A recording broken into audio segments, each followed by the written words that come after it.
भाई आप सभी की उम्मीद है आप ठीक ठाक होंगे, मस्त होंगे, बढ़िया होंगे। आइए मेरे बच्चे, अब हम आगे बढ़ते हैं परसेंटेज में। कोशिश करेंगे कि आज वाली जो टाइप है वो बढ़िया आपको पल्ले पड़े, समझ में आए। तो इस वाली टाइप में आपको रिमेनिंग वाले आर्टिकल बहुत ज्यादा मिलेंगे कि इसके बाद इस पे, फिर इसके बाद इस पे, तो उस कहानी को बहुत अच्छे से क्लियर कराने की कोशिश करूंगा। आइए मेरे बच्चे, तो टाइप 6 पे आते हैं मेरे बच्चे। लेवल 1 के क्वेश्चन पे आ रहा है। आइए, कहता है एक आदमी अपने वेतन का 72% खर्च करता है और प्रति माह 5740 रुपए बचाता है। 72% खर्च किया तो बचाया कितना? 28%।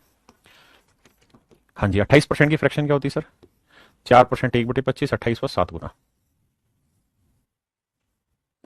7/25। मतलब ये हुआ कि अगर इनकम है तो बचत है 7 यूनिट, तो 7 यूनिट रिप्रेजेंट कर रहा है 5740 को। तो 1 यूनिट की वैल्यू इतनी, तो उसकी ओरिजिनल इनकम हुई इतनी। अब कह रहा है भाई उसकी जो ओरिजिनल इनकम है उस, ये आई पर मंथ की कहानी, ध्यान रखना, ये आई पर मंथ की, तो पर साल की कितनी होगी जी? गुना 12, क्योंकि उसने हमसे पूछा वार्षिक वेतन, और ये था प्रति माह की कहानी। ये पर मंथ सैलरी हो गई, इसे गुना कर दिया 12 से, थी पर ईयर सैलरी होगी। कहता अब इस सैलरी का 10% हिस्सा ज्ञात करिए। 1/10 निकालिए। देखिए यार, जीरो से जीरो गया। अब अगली लड़ाई ये होनी चाहिए सवाल में कि सर जो भी इसका आंसर होगा वो सीधी सी बात है 12 से भाग जाएगा। 12 का मतलब बना 3 से भाग जाएगा। अच्छा, ये तो सबको दिख ही रहा है कि 2 जीरो आखिर में 25 से सारे भाग हो रहा है, तो 3 को चेक करते हैं। 2 और 1 3 भाग जा रहा है। 8 4 12 तो 14 नहीं जा रहा भाग 3 से। ये 3 से भाग जा रहा है। 5 2 7, ये 3 से भाग नहीं जा रहा। यानी सीओडी दो ऑप्शन ऐसे जो 3 से भाग नहीं जा रहे। अब मजे की बात क्या है कि ए और बी दोनों ही ऑप्शन में यूनिट डिजिट 0 के बाद 6 है, तो वहां से भी आपको बहुत मदद नहीं मिलेगी। तो अब कैलकुलेट कर लेते हैं। 7 56, 7 दूनी 14, है ना। और 25 को 12 से करोगे आएगा 300, और 8 3 24, यानी 24,000 से तो ज्यादा ही होगा। तो वो ये तो है नहीं, तो ऑप्शन बी मेरा राइट आंसर। हाँ जी, हमें हर छोटी छोटी कैलकुलेशन पकड़नी है। कहता प्रकाश एक महीने में अपने वेतन का 27% बच्चों की पढ़ाई पर और 4% ट्रस्ट को दान देता है। यानी 27% खर्चा एक जगह कर देता है और 4% ट्रस्ट को दे देता है। यानी मेरे बच्चे 31% की सेटिंग घुमा लेता है कुल मिला के। और इन दोनों ही मदों पे जो खर्चा है 3038 है, तो यानी 31% 3038 को रिप्रेजेंट कर रहा है, क्योंकि दोनों पे खर्चा 31% था। तो 31 यूनिट की वैल्यू इतनी, 31% इतना, तो 100% कितना। ये मेरा राइट आंसर होगा। पहली चीज तो ये कि इसके आंसर के आखिर में 2 जीरो आएगी, क्योंकि ये 131 से नहीं कटना था, इसलिए ये मेरा आंसर नहीं है, ये मेरा आंसर, ये दोनों आंसर हो सकते हैं। अब मेरे बच्चे ये बताना कि 2 जीरो तो आएगी, इस 31 को मैं किससे काटूं कि यूनिट डिजिट 8 है। तो आप कहेंगे सर जिससे भी काटा गया होगा ना, हर हाल में उसका इकाई अंक 8 होगा। क्यों? क्योंकि 8 को 1 से गुना करेंगे तभी तो 8 आएगा, और तो कोई तरीका ही नहीं है। और अगर ऐसा है तो इस नंबर को 100 से गुना करेंगे तो आखिरी 2 अंक 0, उससे पहला अंक होगा 8। अब ये देखते हैं। ठीक है, तो ये मेरे प्यारे बच्चों मेरा राइट आंसर है।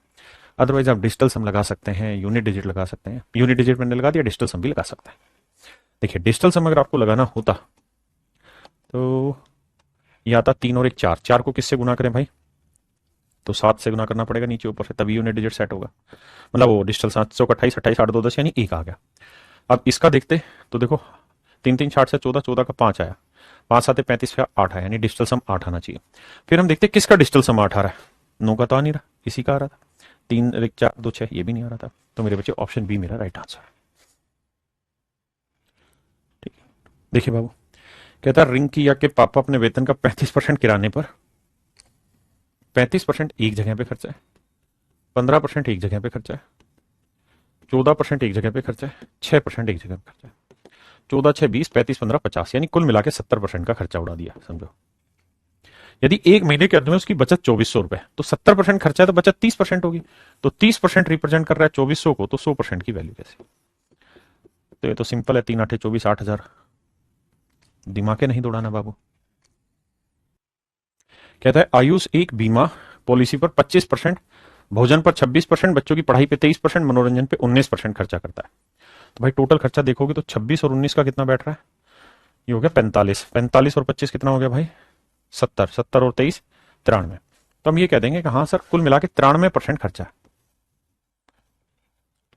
टोटल खर्चा 93% है। अब कह रहा है जो बाकी बच गया वो 26,600 रुपए बैंक में जमा कर देता है। तो 100 में से 93 खर्च कर दिया तो 7%। तो 26,600 जो है मेरे राजा, वो बेसिकली रिप्रेजेंट कर रहा है किसको? 7% को। तो भोजन और मनोरंजन पर, तो ये हो गई आपकी टोटल इनकम 100%। देखो फिर से समझाता हूँ। वो ये कह रहा है कि आयुष एक बीमा पॉलिसी में 25%, भोजन पर 26, बच्चों की शिक्षा पे 23 और मनोरंजन पर 19% खर्च करता है। टोटल खर्चा कितना था वो हमने मोटा मोटा निकाल लिया, तो वह है हमारा 70 और 23 93%। तो इसका मतलब ये खर्चा हटाने के बाद 7% की बचत हुई होगी। 7% की फ्रैक्शन 7/100, माने अगर 7 की बचत हुई तो 7 रिप्रेजेंट कर रहा है इसे, तो 100 की वैल्यू कितनी, ये रही होगी मेरे बच्चे उसकी इनकम। आपने कहा ठीक है। अब कह रहा है भोजन और मनोरंजन पर वह कुल कितनी राशि खर्च करता है। तो मेरे बच्चे ये बताओ, भोजन पर कर रहा है 26% और मनोरंजन पे कर रहा है 19%, तो 26 में 19 जोड़ेंगे तो आएगा कितना, 45%। तो 45% खर्चा करने लग रहा है। अब 45% का मतलब हर कोई जानता है 9 से भाग जाने वाली चीज है, तो 9 से भाग जाने वाली चीज देखते हैं कौन सी है। ये भाग जाएगा नहीं, 6 2 8 और 1 9, ये भाग जा रहा है, ऑप्शन सी हो सकता है। ये नहीं जाएगा, 7 दोनों ये भी जाए, यानी मेरे बच्चे डी भी मेरा राइट आंसर है और सी भी मेरा राइट आंसर है। तो अब हमें यहां ढूंढ लेना चाहिए क्या यूनिट डिजिट है। कैसे, देखो 2 जीरो से 2 जीरो, 7 से काटेंगे, 7 21, 7 8 56, है ना। तो भैया 45 को करेंगे तो 5 8 40 और 5 3 15, देखो 45 को 38 से गुना करना है, तो हम 45 को 38 से कर लेते हैं, 9 गुना 5 कर लेते हैं, पहले 9 से करते हैं, 9 8 72 और 9 3 27 और 7 27 7 34, और फिर 5 से करेंगे, 5 2 10, 5 चौक 20 और 1 21, 5 3 15 2 17, 1710। तो मेरे बच्चे मेरा आंसर आया 171,000। अब एक दूसरा काम हम यहां भी ये भी कर सकते थे इसी सवाल में। देखिए मैं अगर स्टूडेंट होता और इस सवाल को फेस करता तो कैसे करता, ध्यान देना। देखिए यहां कोई पेपर नहीं हो रहा है इस समय, इसलिए हमें यहां हर वो कोशिश करनी चाहिए हर एक सवाल में जो लगाई जा सकती है, अपने सारे हथियारों को धार देनी है यहाँ पे, समझो। उसने कहा कि भाई टोटल ये खर्चा जो हो रहा है 93% हो रहा है, बाकी बचत है 7% की बचत है, तो 26,600 रुपए उसकी बचत है, और ये 26,600 रिप्रेजेंट कर रहा है 7% को, तो 100% की वैल्यू कितनी, ये है उसकी इनकम। और हमें ये बात भी पता थी कि 45% भोजन और मनोरंजन पे खर्च हो रहा है, तो 45% का मतलब 45/100। आपने कहा हम ये बात मान, देखिए यार यहां तक तो आपको लाना ही पड़ेगा चीजों को। अब 45 में 9 ढूंढा तो मैंने कहा कि यार ये 9 से भाग नहीं जा रहा, ये 9 से भाग नहीं जा रहा। आपने कहा ठीक है। अब जानते हो क्या हुआ, थोड़ा थोड़ा सा खोपड़ी खोलना होगा। 2 जीरो से 2 जीरो गया, 7 21, 7 8 56, ये 2 जीरो तो लास्ट में आएंगे आएंगे, यानी 38 आ गया। 38 आ गया तो हम यहां से ये चीज भी जोड़ सकते थे कि 19 गुना 2, यानी जो भी मेरा आंसर होगा वो 19 से भी भाग जाना चाहिए, 19 से भाग जाना चाहिए। दूसरा मैं मल्टीप्लाई करते 45 दूनी 90 करता, और 90 को 19 से करता तो 19 में 171 आता। वैसे भी जब मैं 19 की डिविजिबिलिटी चेक कर रहा था तो मुझे पता है कि 171 19 के पहाड़े में आता है, तो ये भाग जा रहा है, हाँ है ना, ये भाग चला जाता, और 162 19 के पहाड़े में नहीं आता।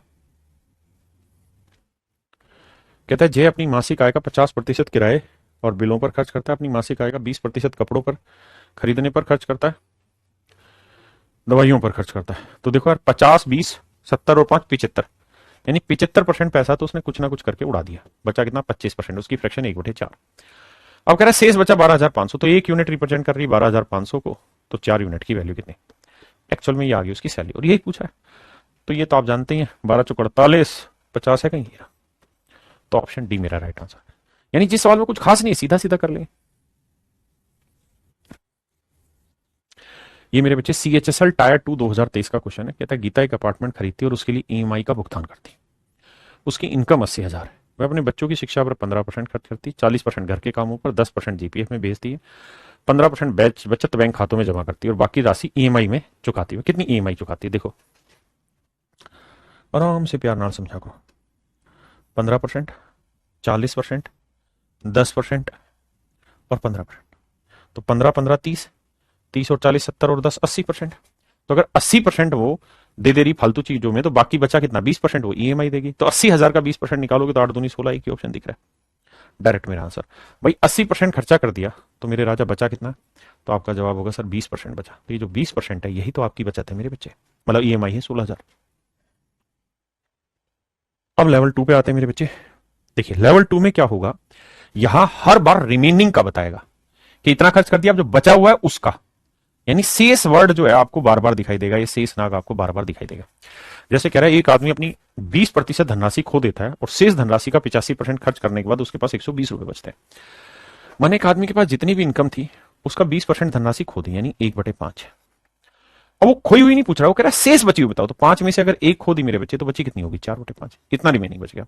अब कहता है जी बचे हुए का 85% खर्च करता है, 85% की फ्रैक्शन 17/20, तो अगर पूछता कि बच्चे का खर्चा कितना किया, तब तो मैं इसका 17/20 करता, लेकिन कह रहा बच्चे का बचा कितना, तो 20 में से 17 खर्च हो गया तो बचा कितना, 3/20। कहता है जी ये खर्चा 120 रुपए। तो बाबू सेटिंग समझा दो क्या होगी। बस सिंपल है यार, इसमें कुछ है ही नहीं, तो सीधा 1000 मेरा आंसर आ जाएगा, यानी कैलकुलेशन में कुछ था ही नहीं। हाँ जी।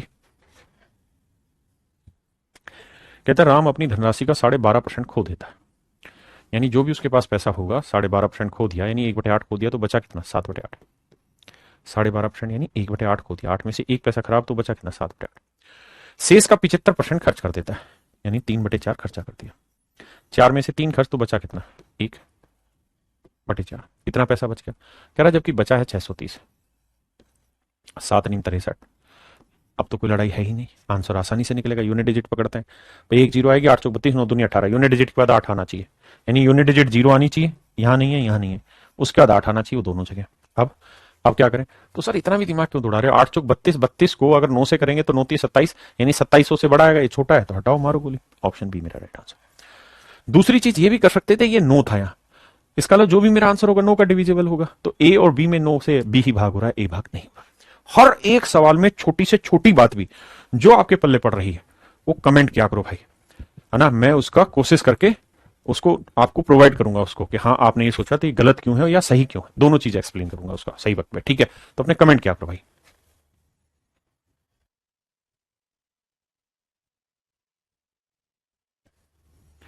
कहता है एक आदमी अपनी मासिक आय का 30% किराए पर खर्च करता है, उसने बची हुई राशि का 15% भोजन पर खर्च किया। देखना कुछ शब्द है, इनको समझना।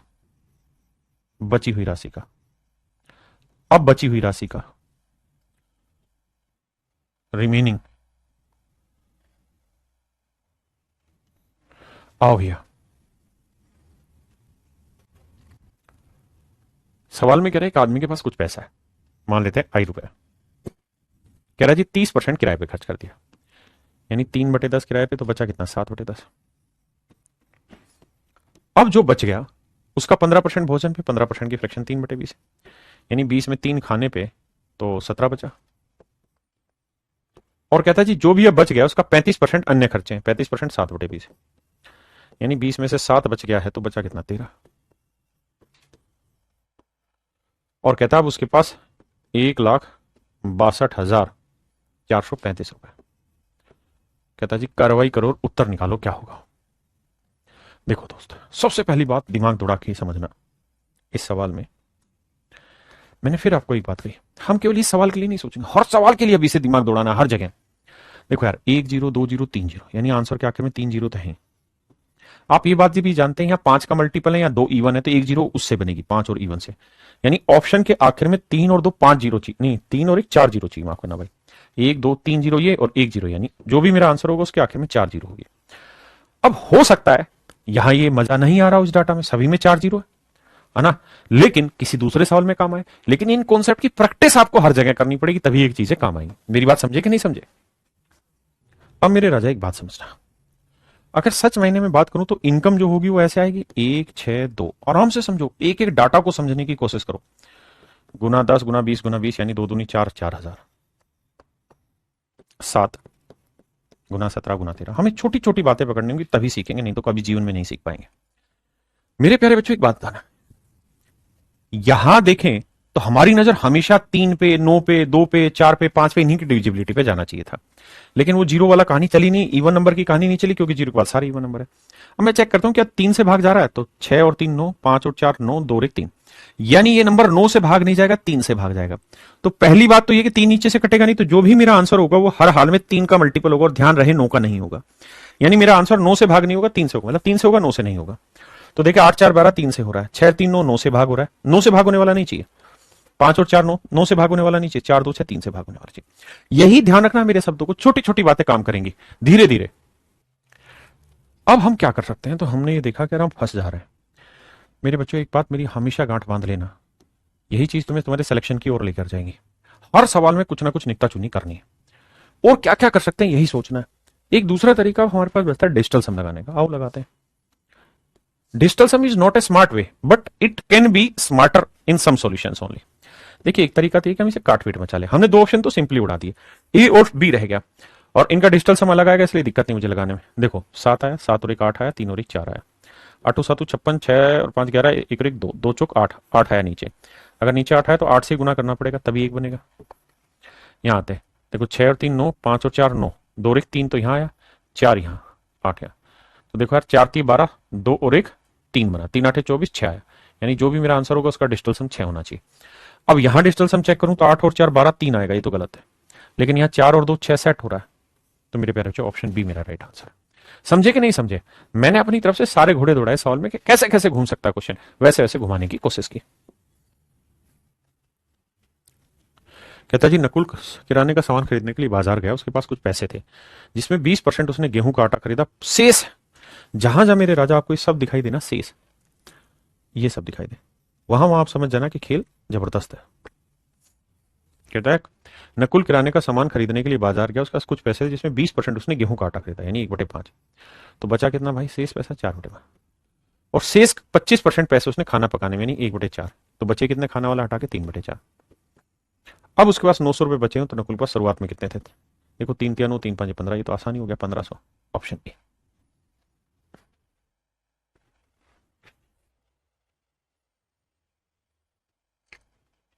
देखिए बाबू, कह रहा है कि राज अपने पैसे का 10% खर्च कर देता है।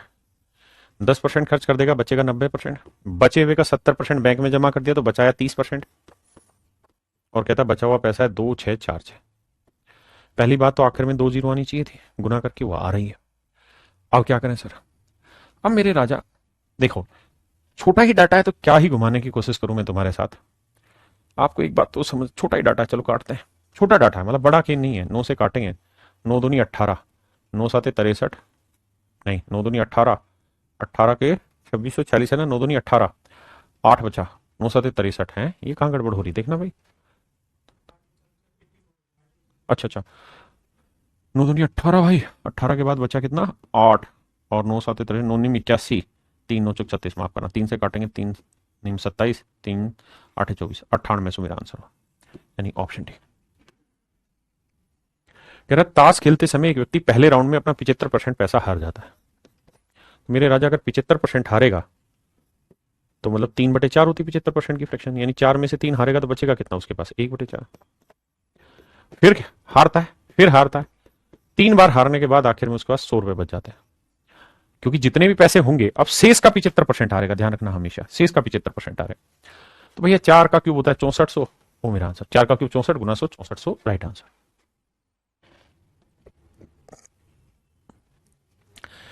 कहता रीमा अपनी मासिक आय का 35% खाद्य पदार्थों पर और शेष का 15% कपड़ों पर खर्च करती है। शब्दों पर गौर फरमाना, जहां ये शेष नाग है तभी तक काम है, रिमेनिंग है। कहता रीमा अपनी मासिक आय का 35%, 35% की फ्रैक्शन जानते हो? 7/20 खाद्य पदार्थों पे, यानी 20 में से 7 खाद्य पदार्थों पे, तो बचा कितना? 13/20। और शेष का 15% कपड़ों पर, 15% यानी 3/20। 20 में से 3 कपड़ों पे, तो बचा कितना? 17/20। वह शेष आय का 40% बचाती है, 40% यानी 2/5 बचत करती है।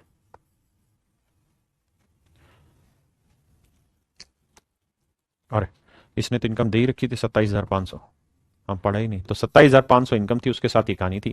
कह रहा बचत बताओ, और 2/5 मेरे भाई बचत है। हाँ है ना? देखिए सवाल पढ़िए एक बार। अब राजा कहानी क्या है, ध्यान से समझना मेरी बात को, कि हमें कैलकुलेट करना है। देखो डेसिमल से कोई मदद नहीं मिलेगी, 0.5 पे भी कोई मदद नहीं मिलेगी, यूनिट डिजिट से भी कोई बहुत मजे वाली बात नहीं आने वाली है। फिर कैसे तोड़ा जाए? फिर मुझे लगता है हमें डिजिटल सम लगा देना चाहिए। कैसे? देखो अगर दिमाग दौड़ाए, ये तो कट ही जा रहा है सिंपल। 5 दूनी 10, यानी डिजिटल सम यहाँ पे भी 1 आ गया नीचे। मेरे को तो डिजिटल सम मतलब 7 दोनों हो गया, 5 बचा, 3 और 1 4 बचा, 7 और 1 8 बचा, 5 चौक 20, 2 आया, 2 8 16, 6 और 1 7, यानी जिसका भी डिजिटल सम 7 होगा वो मेरा आंसर होगा। आइए राजा, 7 7 14, 14 6 20 और 5 25, 25 का डिजिटल सम 7, 5 और 2 7। देखो जी 7 7 14 6 20, 20 2 22 और 5 27, इसका डिजिटल सम 0। 7 6 13 और 1 14 और 5 19, 1 आएगा। 6 3 9 7 5 12, 3 आएगा। तो मेरे बच्चे यहाँ डिजिटल सम ज्यादा परफेक्ट बैठा, ऑप्शन ए हमारा ठीक answer.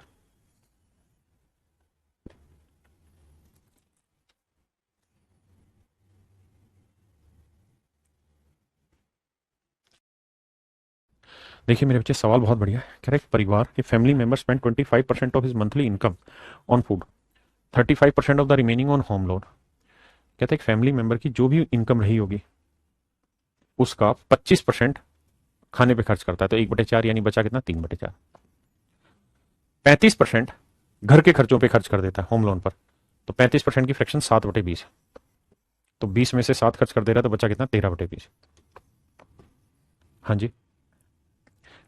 And other bank debts and half of the rest, और कहता है जो बच गया है इसका आधा on education of the children, बचे हुए का आधा बच्चों की पढ़ाई पे खर्च कर दे रहा है, तो बचे हुए का आधा बच्चों की पढ़ाई पे खर्च कर दे रहा है जी, बिल्कुल ठीक है, ये बात भी सही है। If the member save this every year, कह रहा है कि and half of the rest of the education and half of the rest on the education of the children, यानी जो बचा था उसका आधा बच्चों की पढ़ाई पे खर्च कर दिया, 2 में से 1 खर्च कर दिया, तो बचा कितना, बाकी 1/2 बचा।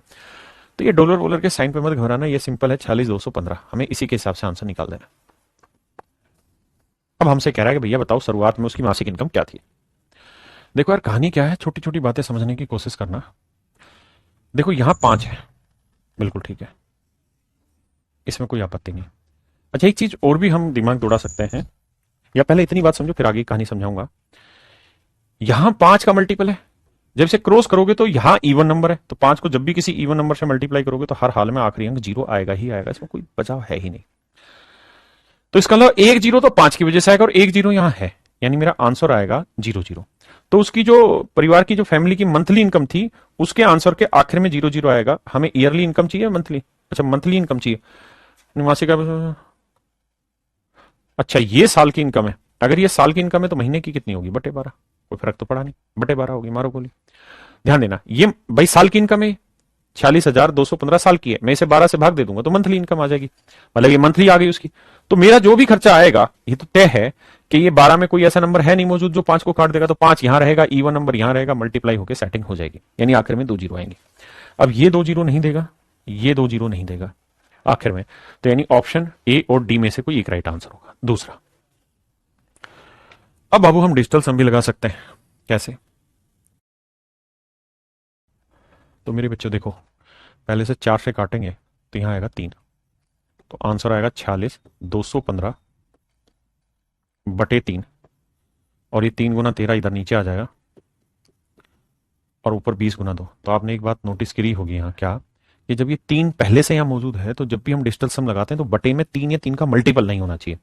अगर 3 या 3 का मल्टीपल बटे में आ गया तो मेरे बच्चे वहां डिजिटल सम अप्लाई हो ही नहीं पाएगा, यानी यहाँ डिजिटल सम अप्लाई कर ही नहीं पाएंगे, तो इसका मतलब ये मेथड यहाँ पे फ्लॉप हो जाएगा अपना, यानी हमको कार्रवाई करनी पड़ेगी इसमें कैलकुलेशन वाइज, थोड़ा थोड़ा दिमाग दौड़ाना पड़ेगा, कोई उपाय है नहीं मेरे पास। देखिए 3 को 3 से इधर लाएंगे, 9 9 से इसे काटूंगा तो 9 5 45, 1 बचा, 9 एकम 9, 3 बचा, 9 3 27, 4 बचा, 9 5 45, ये आ गया। अब बाबू 13 से काटना पड़ेगा, 13 3 39, 12 बचा, 13 नी में 117, 123 में से 17 गया, तो मेरे भाई 6 बचा, 53 65। तो मेरे बच्चे फाइनल जो पेमेंट आई 2 0, 2 दूनी 4, 4 5 20, 4 नीम 36 और 2 38, 4 3 12 और 3 15, तो आंसर होगा मेरे भाई $15,800, ये मेरा राइट आंसर।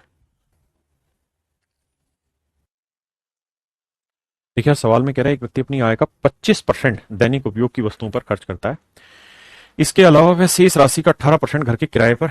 देखो भाई अपनी इनकम का 25% कहता है दैनिक उपयोग पर, यानी 1/4 खर्च करता है, इसके अलावा शेष राशि का, यानी बचा कितना 1/4 के बाद 3/4, इसका 18% घर के किराए पर, तो 18% की फ्रैक्शन मेरे बच्चे बनी 9/50, तो 50 में 9 हटा देंगे तो बचा कितना 41/50, और शेष राशि का, फिर से शेष राशि का 16%, यानी 4/25, 25 में 4 हटाएंगे तो बचा 21/25, इसके बाद उसके पास 861 रुपए बचता है।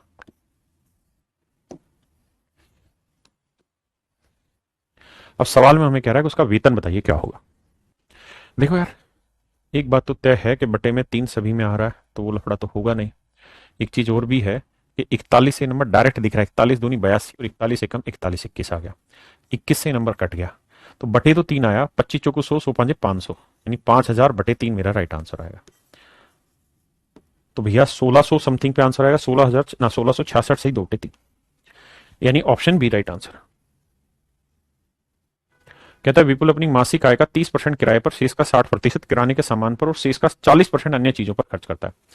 कहता है विपुल की जो भी मंथली इनकम होगी उसका 30% किराए पर, यानी 3/10 भाग किराए पे, तो बचा कितना 7/10 भाग। शेष का 60% किराने पर, 60% की फ्रैक्शन 3/5, यानी 5 में से 3 किराने पर, तो बचा कितना 2/5।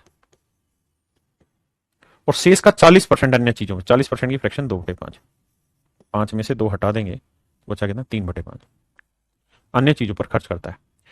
और कहता है यदि वो एक महीने में 7,056 रुपए बचाता है तो किराने के सामान पर, तेरी का सवाल कहां घुमा के ले गया। तो सवाल में कह रहा है किराने के सामान पर कितना रुपया खर्च करता है। देखिए ये सवाल ठीक है। अब इसको हम दो तरीके से टैकल कर सकते हैं। पहले तो हम ये देख लेते हैं कि विपुल की इनकम कितनी बनी। तो भाई आप कहेंगे 7,056 गुना 5 गुना 5 गुना 10 गुना में 7 गुना 2 गुना 3, यही विपुल की एक्चुअल में इनकम। लेकिन ये उसने पूछा ही नहीं। उसने ये पूछा कि भाई विपुल अपनी इनकम का 30% किराए पे खर्च कर रहा है। तो ये इनकम थी, इसका 30%, 30% मतलब 3/10 किराए पे खर्च कर रहा है, तो बचा कितना 7/10। बिल्कुल ठीक है, आराम से समझना, फिर समझाऊंगा। इतना पैसा, और जो बच गया उसका 60% किराने पर खर्च करता है, और वो यही पूछ रहा है किराने पे कितना खर्च कर रहा है। तो जो बचा इसका 60% यानी 3/5 किराने पर खर्च करता है। अब ध्यान देना, 3 से 3 गया, 5 से 5 गया, 10 से 10 गया, 7 से 7 गया। सवाल बहुत छोटा है लेकिन समझने पे आएगा। इसका छोटा रूप भी करेंगे। देखिए यार, 2 3 6, 2 5 10, 2 दूनी 4, 2 8 16, 5 से 5 8 40, 5 दूनी 10 और 4 14, 5 5 25 और 1 26, 5 3 15 और 2 17, 17,640 मेरे बच्चे, मेरा राइट आंसर। अब लेकिन अगर तुम थोड़ा सा दिमाग दौड़ाओगे तो तुम कहानी को सही मायने में समझ पाओगे कि पूछा क्या हुआ है, पूछा क्या है, जरूरत क्या है, उस कहानी को आप एक्चुअल में सेटल कर पाओगे। देखिए मेरे बच्चे, मैं अब आपको इसको दूसरे तरीके से समझाने लग रहा हूं। कैसे? यार इसको है ना, यहां से मत जाओ, शुरुआत से मत जाओ, क्योंकि इससे जाओगे फिर ये निकलेगा, फिर यहां से आते हो फिर बदलोगे डाटा। उससे बेटर तरीका क्या है कि आप वापसी आखिरी से आओ। मैं ये कह रहा हूं कि भाई 7,056 रुपए उसके पास बचे हैं। कब बचे हैं भाई 7,056? तब बचे हैं सर जब 40% उसने फालतू चीजों पे खर्च कर लिया, यानी 2/5 खर्च कर लिया, यानी 5 रुपए थे तो 2 खर्च कर दिया, तो बचा कितना होगा 3। तो 3 यूनिट इसे रिप्रेजेंट कर रहा है, तो 5 की वैल्यू कितनी? बिल्कुल ठीक। इसका मतलब जानते हैं क्या हुआ? इसका मतलब ये हुआ कि 40% जो शेष का सामान्य खर्चा था ना, उसको हटाने के बाद 7,056 था, तो मैंने एग्जैक्टली यहां शेष कितना बचा वो निकाल दिया, तो इतना पैसा शेष बचा था। और ये शेष आया कब था? जब मैंने टोटल का मतलब जो शेष बचा था उसका 60% किराने पे खर्च कर दिया था, यानी जो बचा हुआ था उसका 60% किराने पर खर्च कर दिया था। तो 60% की फ्रैक्शन 3/5। इसका मतलब ये हुआ कि शेष अगर मेरे पास 5 बचा था, ध्यान देखना, अगर मेरे पास रिमेनिंग 5 था तो 3 मैंने किराने के सामान पर खर्च कर दिया, किराने के सामान पर खर्च कर दिया, और मेरे पास बचा कितना होगा 2। मेरी बात समझना।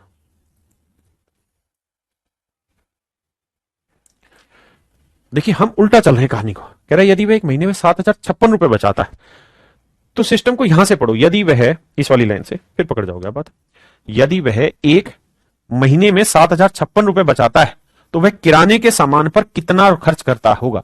तो हमें पता भाई 7,056 तब बचा है ना जब वह 40% अन्य चीज पर खर्च कर लेता है। तो 40% की फ्रैक्शन बनी थी 2/5, तो यानी 5 अगर था तो 2 उसने अन्य चीज पे खर्च किया, बचा 3, 3 यूनिट इतना, तो 5 यूनिट कितना। अब ये चीज आ गई यहां पे, यहां तक आ गई थी शेष पे। अब इससे आगे की नहीं। अब कह रहा था जी जो इससे पहले का स्टेप था उसमें 60% किराने पे खर्च किया, यानी 5 में 3 किराने पे, तो बचा कितना 2। तो सच बात जानते हो क्या है कि 2 यूनिट की वैल्यू दे रखी है ये, तो 1 यूनिट की वैल्यू इतनी, और आपको चाहिए पता किसकी? 3 की वैल्यू कितनी ये आपसे पूछिए, क्योंकि उसने पूछा किराने पे कितना खर्च होगा। तो बहुत आसान है, 3 से 3 गया, 2 से काटोगे आपका आंसर निकल के आ जाएगा। और अब इतनी बड़ी चीज भी नहीं है कि कैलकुलेशन करनी पड़े या दिमाग बहुत कुछ खतरनाक किस्म का दौड़ाना पड़े। आपको एक बात बड़ी सिंपल सी पता है, ये इवन नंबर है। अगर ये इवन नंबर है, 2 से कटेगा तो इवन हो या ओड हो, 5 का मल्टीपल तो आंसर आएगा ही आएगा। और ये बात तय थी कि ना ये 5 का मल्टीपल था ना ये, या तो ए होगा या सी होगा। अब आप थोड़ा सा दिमाग दौड़ाएंगे तो आपको ये भी पता चल गया होगा कि जो 56 है ना, ये 4 से भाग जाता है। 56 किससे भाग जा रहा है मेरे बच्चे? 4 से भाग जा रहा है। 4 से क्या? ये 8 से भाग जा रहा है। अगर ये 8 से भाग जा रहा है तो 2 से काट भी दूंगा तो 4 अभी भी बचेगा, यानी जो आंसर होगा वो 4 का मल्टीपल भी होगा। और ये मेरे बच्चे 30 4 का मल्टीपल नहीं है, 40 है। तो ये मेरा डायरेक्ट आंसर आ गया। हर सवाल में कुछ ना कुछ सोचिए। दूसरा मेरे बच्चे हम ये भी कर सकते हैं, सारा खेल यही है कि आप कितना प्रयास कर रहे हैं। देखिए मेरे भाई, कहानी को समझिएगा। ये तो तय है, आपको इतना तो सोल्व करना पड़ेगा, मतलब इस स्टेटमेंट तक तो जल्दी से आना पड़ेगा। इसके बाद की कहानी थोड़ी सी दिमाग दौड़ाओगे तो ये समझ में आएगी कि सर 3 से 3 गया। अब इस नंबर में हमने देख लिया 8 का और 5 का मल्टीपल ढूंढ दिया, तो 5 का मल्टीपल समझ में आया कि ये दोनों आंसर नहीं है, तो ये एक झटके में 1 सेकंड में चेक हो गया। उसके बाद मैंने कहा कि यार देखो ये 8 का मल्टीपल है, तो यानी 2 से काट भी देंगे तो आंसर 4 से भाग जाना चाहिए, तो ये भाग नहीं जा रहा इसलिए कट गया। लेकिन अगर मान लो बहुत सारे बच्चे ये बात नहीं पकड़ पा रहे हैं, तो आप ये देखो अंकों का जोड़, 7 और 5 12 और 6 18, 18 का मतलब 9 से भाग होगा, यानी जो भी मेरा आंसर होगा 9 से भाग जाना चाहिए। तो यहां देखना 6 4 10 7 17 और 1 18 भाग जा रहा, बिल्कुल जा रहा। 5 3 8 और 1 9 भाग नहीं जा रहा। तो मेरे बच्चे ऑप्शन ए मेरा राइट आंसर। तो चलिए मेरे प्यारे बच्चों, आज के लिए इतना ही रखते हैं, बाकी आपसे कल दोबारा मिलेंगे। Thank you.